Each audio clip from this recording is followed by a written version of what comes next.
and gentlemen, for staying with us. We are analyzing some key issues concerning the two predominantly English-speaking Northwest and Southwest regions of the Republic of Cameroon, hit by socio-political and security tensions for close to a decade now. We are looking at the current situation on ground in the light of the recent celebration of the National Unity Day on May 20, 2025, and our guest is Honorable Senator Enwe Francis, member of Cameroon's Upper House of Parliament from the Momo Division, Northwest region of Cameroon. Mr. Senator, welcome to the program.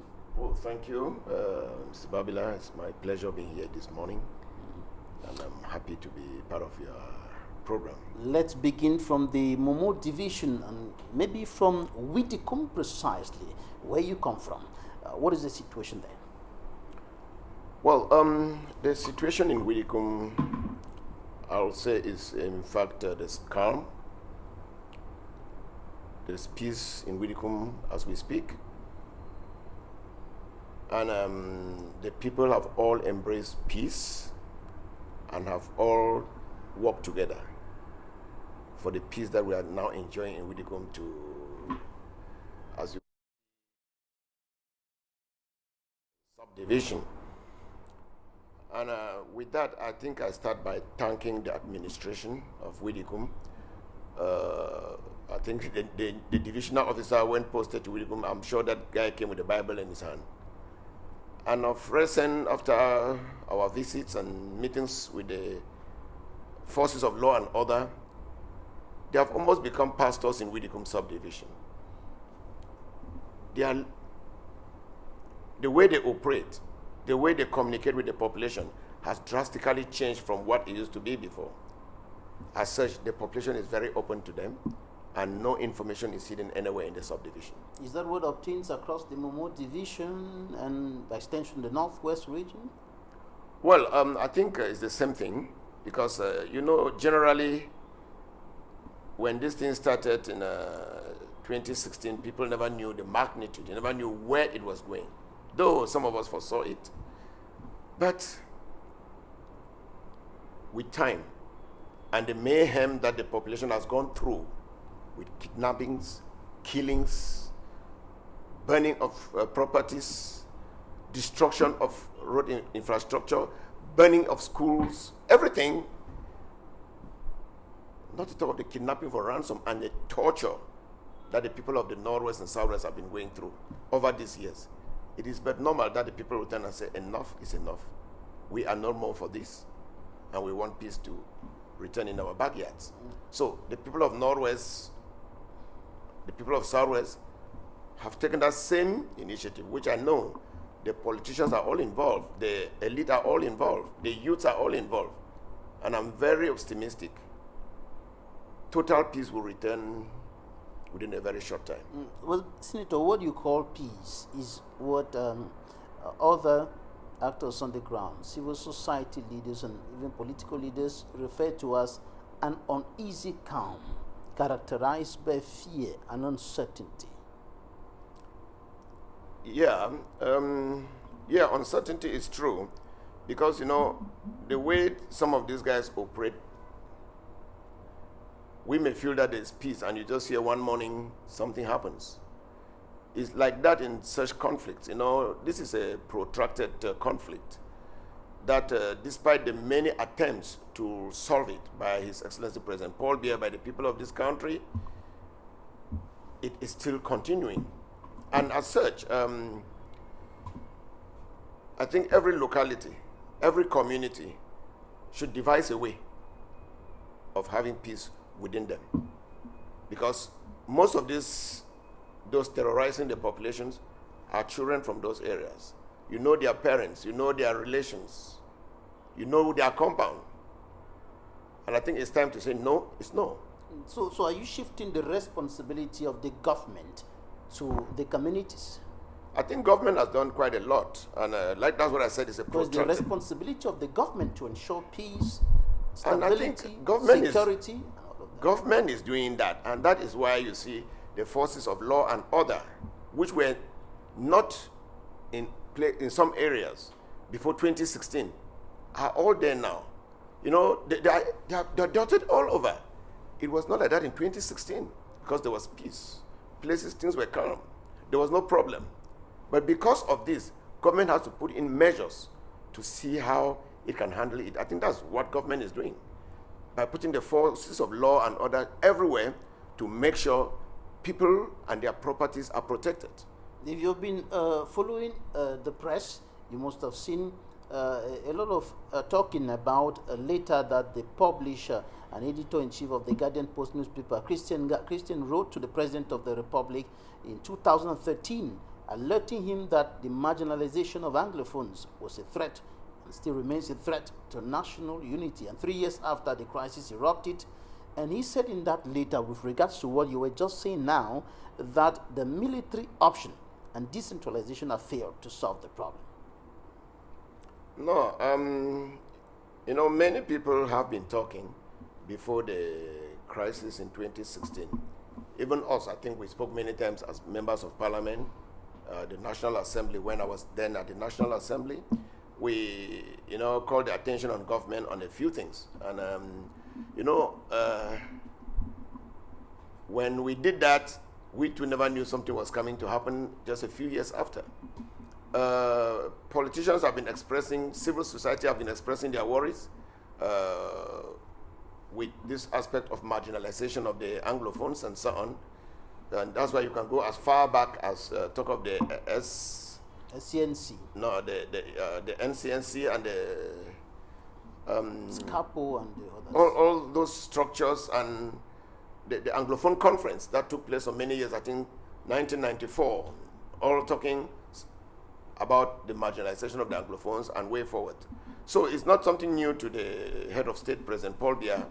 He knows it, and I think had to take appropriate measures. But when this conflict started with the hidden agenda that nobody knew, it has to take also government unaware, because we never expected people to start importing guns into the country. We never expected our youths to jump up and start acting the way they're acting, and now have turned to be kidnapping their own relations, killing their own relations, killing people left and right. I think but about government the deployment, in place. About the deployment of soldiers on the ground, about the deployment of soldiers on the ground and the decentralization that the government is standing for, the CPDM, your party, is standing for. Christian says it has failed. That the military option, decentralization, have failed to solve the problem. Listen, decentralization, I know we voted the code on decentralization in 2019 at the National Assembly. I was there. I took part in that. And those were as a result of the deliberations of the major national dialogue coming as part of the solution. And you saw that immediately it was respected with the creation of the regional assemblies and giving the special status to the Northwest and Southwest. Though many will say the special status is like giving somebody a basket to go and carry water. But to me, I always say, yeah, if they give you a basket to go and carry water, you devise a means for water to go into that basket. Put a plastic in a basket and carry water, and you go through with that. So it's the newborn baby that must start by creeping, then start moving the first few steps, and then walk. People should not just imagine magic to happen like that with this aspect of decentralization. And now that we have studied it for a couple of years, any lapses that are there, the President of the Republic will definitely send them back to the National Assembly, to Parliament, for us to relook into some of the lapses. There are many laws that have come, we voted. After some years, they send them back again to adjust a few articles. That is what will definitely happen with time. So people should not just feel that magic will happen with all those things. Yes, for the military action, I'll say, is not the solution. It's not the solution. Every community to look for a way to solve the problem within them. There are some of these problems that, imagine in your quarter, there are people terrorizing and beating grandmothers and harassing them, collecting money left and right, blocking them from going to the market, blocking them from going even to the hospital. To their farms and so on. To their farms and so on. What do we do? Those of that community should devise a means to stop that. You may have just about 5 boys doing all of this nonsense. something should be done by the community. While waiting for the major things to be handled by the government. The government cannot be in every backyard to bring peace. Now they have decided they move but in the night, knock doors and kidnap people from their houses. What do you think government should do in that direction?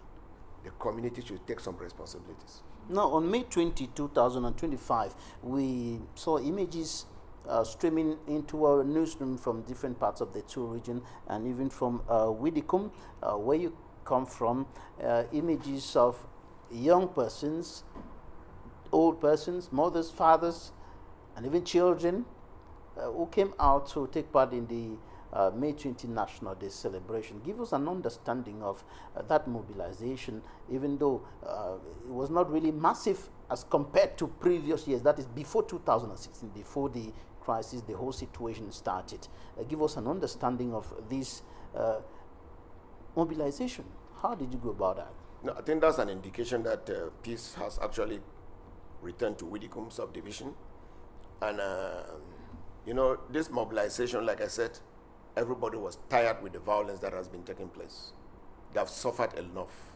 And the people of Widikum have said, enough is enough. If they see any of those guys, they identify, they report. They call the forces of law and order, or the youths themselves chase them away. And for this mobilization, the administration is with us.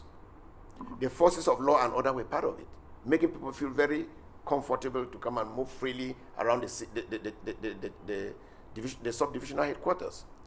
Also, we the politicians, the elite, within and out of the subdivision, put all our energies together to mobilize and encourage our people to come out and celebrate the National Day as they used to do before 2016. And you could see the population that came out.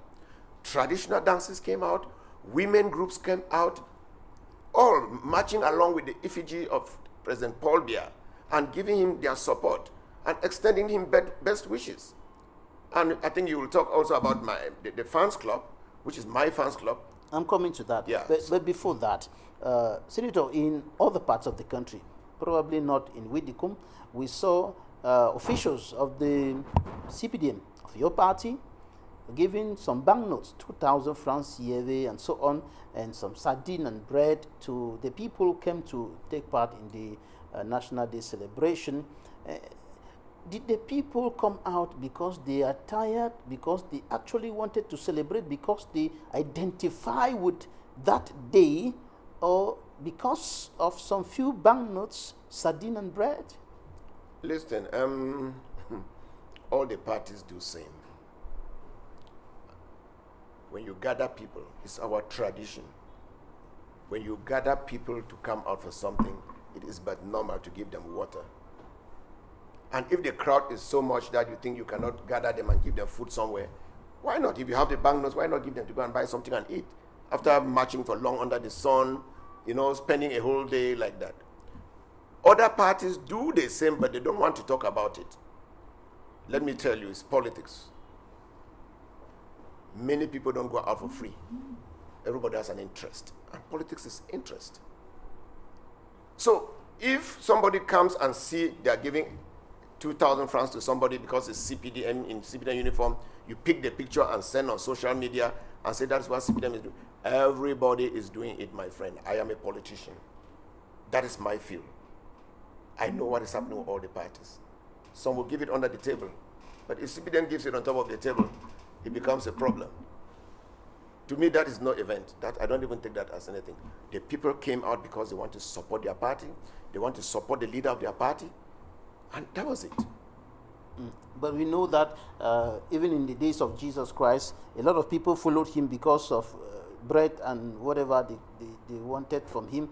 And does it actually reflect the aspirations of the people, the perception of the people about this whole thing, the mobilization that we saw? Because there are also allegations of people being imported from elsewhere to different places in those two regions to parade on that day to give an impression that everything is okay. What do you know about this? Well, I don't know what you're saying. I think for what happened in Widikum, all you saw marching in Widikum in their thousands are indigenous of Widikum. They are based there. And they came in from the far-off suburbs to celebrate the 20th May as they have been doing before 2016. So importing people, I don't know about that. And if they have been doing that in other places, well, it's militants. If you import militants, what is the problem? Even if you import militants to go and vote, what is the problem? In politics is masses. Is it not deception? Yeah. Why deception? Okay, if I'm in Yaoundé with my family and my children have already started... It is considered as deception, giving no. the impression that these are people from this area who are parading, who are taking part in the May 20 National Day, whereas there are people from other places, even from other regions. I don't know that. I am not aware of that. Let me tell you, my whole family has registered. Many of my our elites here have registered back home. When it will be time for election and all of them are rushing to go and vote back in the village, they said they have imported people to come and vote. No, they are indigenous of that area who want to portray the good image of their area by supporting the party they want. Right, we saw some people carrying the pictures of the President of the Republic that we've been seen all over the years everywhere, but there were others who were carrying your pictures, brandishing your pictures behind that of or those of the President of the Republic. Who were those people and why were they brandishing your pictures? Well, I have a well-structured fans club as a politician. When I was member of parliament, I think I was the only person in this country, politician, that I know, had what we call a fans club, well constituted, in branches. And to be a member of my fans club is not just for free because they'll give you a free t-shirt or maybe you drink a beer after that. You have to register in your branch with 1,000 francs. When you register with 1,000 francs, when it's the time for any ceremony and I have to bring t-shirts to distribute to my fans club. If there are 2,000 of them, and I have to send to a branch that has 500, I'll send you 500 t-shirts. A branch that has registered 200, I send you. Those that have registered 50, I send the t-shirts. All those t-shirts, we sell them at 1,000 to the members, the registered members. That's what they will use for the celebration. And you see them, they pay for it. That's my fans club. That is the way we operate. It had a break when I left as a member of the National Assembly and had a 3 years break. Coming back as a senator now, they just popped up again. Say your fans club, everything is okay. And you saw what happened in Widikum with close to 1,000 people marching with my effigies as well. But you could see that it started with the effigy of the head of state, President Paul Biya. And you even saw there, Honorable Senator Enwe's fans club for Paul Biya. And all of them followed. So if they were carrying my effigies left and right, that is how we have always been doing. It's our culture. That's the way the politics of Widikum is.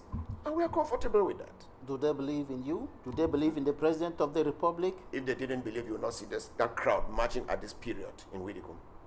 Some will tell you that they came to have something to eat. Not really that. Many left without even eating, since they had to go back to their far-off villages and so on. They feel that even had to share drinks among themselves. One good thing is the Widikum man is always very sharing. I mean, our hands are loose. When you see 10 of them sit somewhere, somebody just say, please bring us a crate. Those are farmers. They have money. And you see all of them drinking and sharing. Somebody say, put 5. And you end up seeing a table with about 3, 4, 5 crates from within themselves. What about the risk that goes with that? Parading with the CPDM uniform and so on, and then from the ceremonial ground, they have to move to their homes. Have some of them not faced some kind of repression from those who... Now, our people are ready for any repression. The youths in all the villages are set, and they give information of any activity that is to bring violence in the place. They will call, even if it's midnight, who they have to, and pass the information that these guys are here, this is what they are doing, and you will see immediate action. So, we hear some will come from out of Widikum to go and create a situation somewhere in Widikum and let them say Widikum is like this. Well, that's their own, they're on their own mission. But I want to say the people of Widikum are ready. If you pass there and you are one of them, they identify you, be sure something will happen to you. Now, how have you succeeded to get to this point? How have you managed to, because this goes with change of mindset, This goes with a change of perception. This goes with a change in the way the people are seeing things. If I go by what you're saying, that they believe in you, they believe in the President of the Republic, and they're against the separatists, secessionists, or whatever, how did you manage to convince these people? And you have been very popular on the ground in your area, in Widikum, in Momo Division, and you seem to be going about hitch-free with no problem. Well, you know, to change the mentality of a people, first of all, they must believe in you. And I think the people of Widikum believe in me.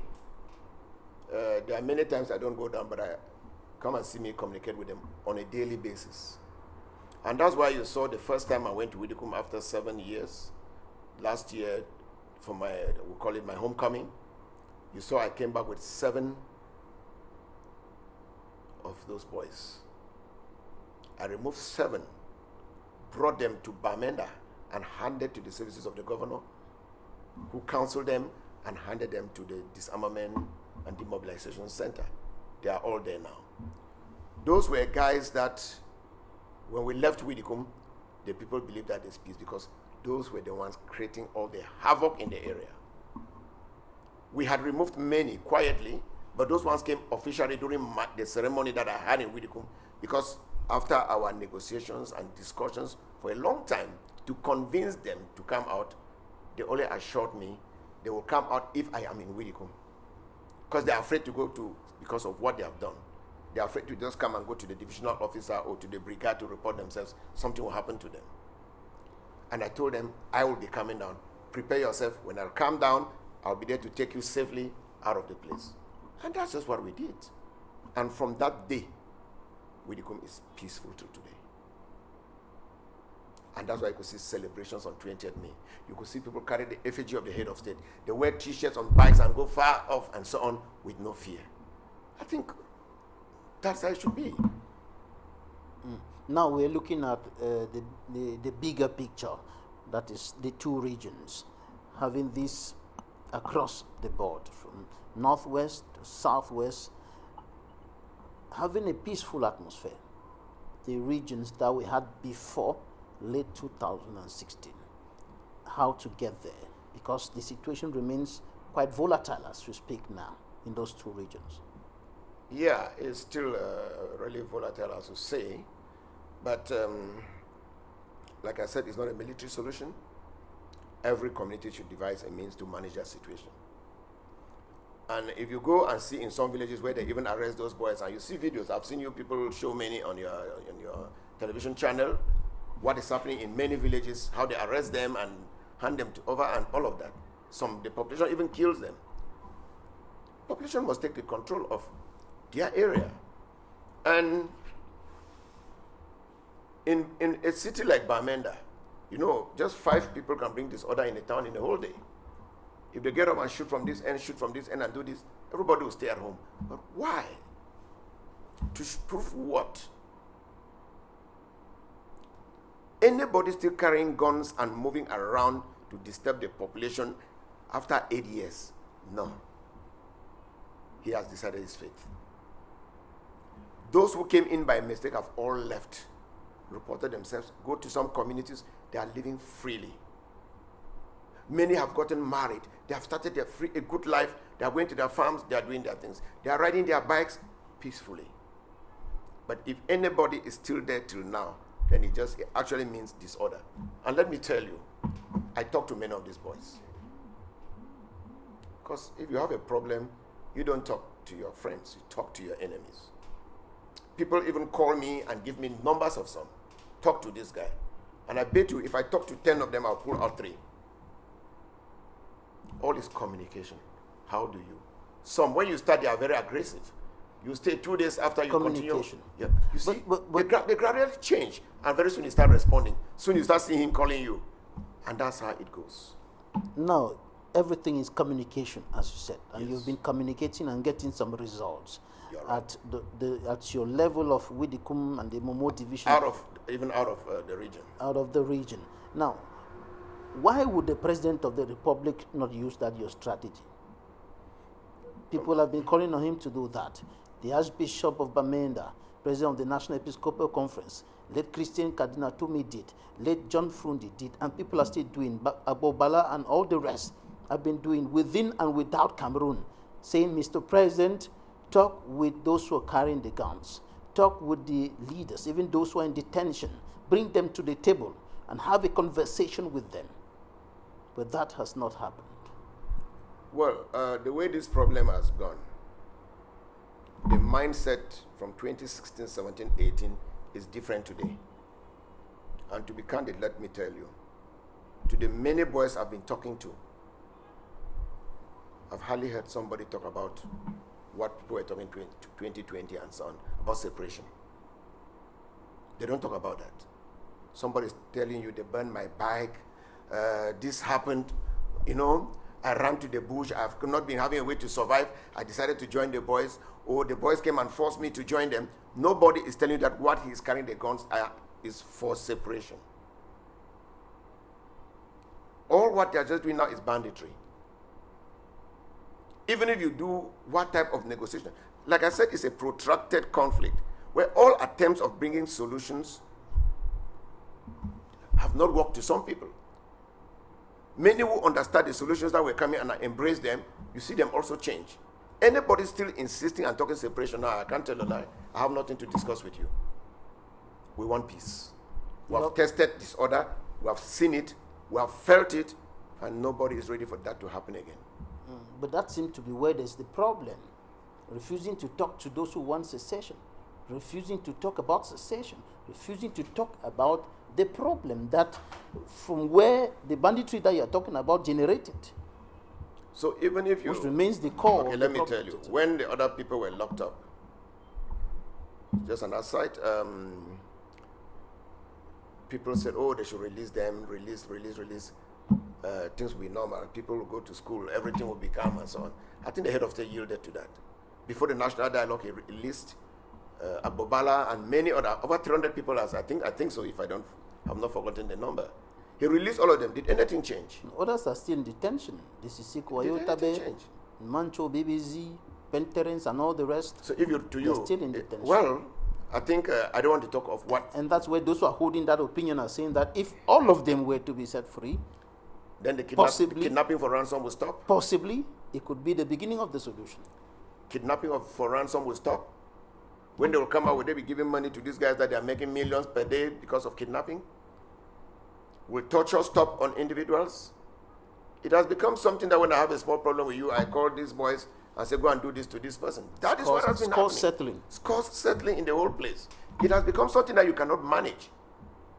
And that's why I said community solution for now is the best, not military.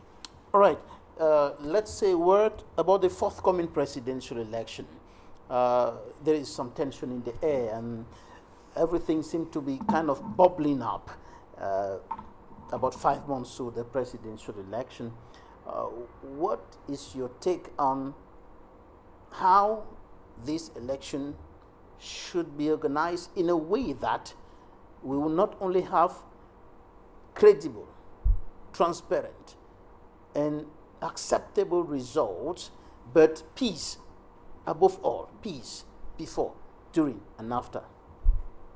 Well, there should be peace before, during, and after elections if we are real Cameroonians, if we love our country. It should not be because you are angry that everything should get burnt, all the roads should get blocked because you feel that things must be the way you think. We are all Cameroonians. Elections are elections. You must prepare yourself for elections. What I see many people doing around is child's play to me. I said, I'm a politician. What I see even the opposition doing, I don't see signs of seriousness. People have taken social media and they spend their time on social media. How many people read social media? The masses of this country are in the rural areas. Those are the people that will vote. Those in the city that can be convinced by social media, yeah, will definitely vote and follow whatever person they want. But think of the whole country. It's not only Yaoundé that will vote for the presidential elections, or Douala, or Bafoussam or the big cities. No, it's the whole country. Let me tell you, the CPDM is ready for the elections. The CPDM is prepared. We spend no day without reflecting on strategies to win, not fraud. I started winning elections in 2007 as an MP at the age of 36 to be a parliamentarian. My people voted for me. But when you turn on social media, people will say there was fraud in Widdicombe, this and that. Lies. The people voted, counted the votes, and everything went away. For my 2 mandates that I stood for elections in Widdicombe. So if people are saying other areas that they stop this, it's just a way to, when you are a loser, you must look for a reason to complain. The CPDM will, I don't want to say will definitely win. When you clear your farm, well, you have a good harvest. With its natural candidate, the President of the Republic, even though he has not yet declared his intention. Our President has not yet declared, but we are behind him. He is our President. We will keep supporting him. After 4 decades? We will keep supporting him. After 4 decades? Even 5 decades, we'll keep supporting our President until he decides otherwise. That is it. So do you think that it should be us of the CPDM some are saying that you're challenging our president? Some are saying that you're doing a disservice to a man of above 90 who should normally go and rest. He's an experienced politician. He knows when to take certain decisions, and he will decide. It's not us of the militants that are supposed to, back him up all the time, start condemning him. No. I support my president even in the next 5 decades, until he decides otherwise. And we'll still respect the decision of our party. So, I don't think that is any problem. All right. We're going to wrap it here for this edition of the program. Thank you so much for staying with us today. Thank you for the insights you've shared with us. Thank you, Mr. Senator. Thank you for coming. Well, before that, I think I just wish to appeal to the Cameroonian people.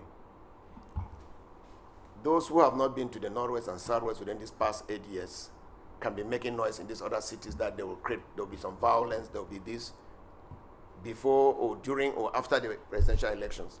Watch out. If there will be violence, it will meet you at your own doorstep. So please, we should all preach peace. We should all caution our political leaders not to preach threats, not to send out threats and warning people.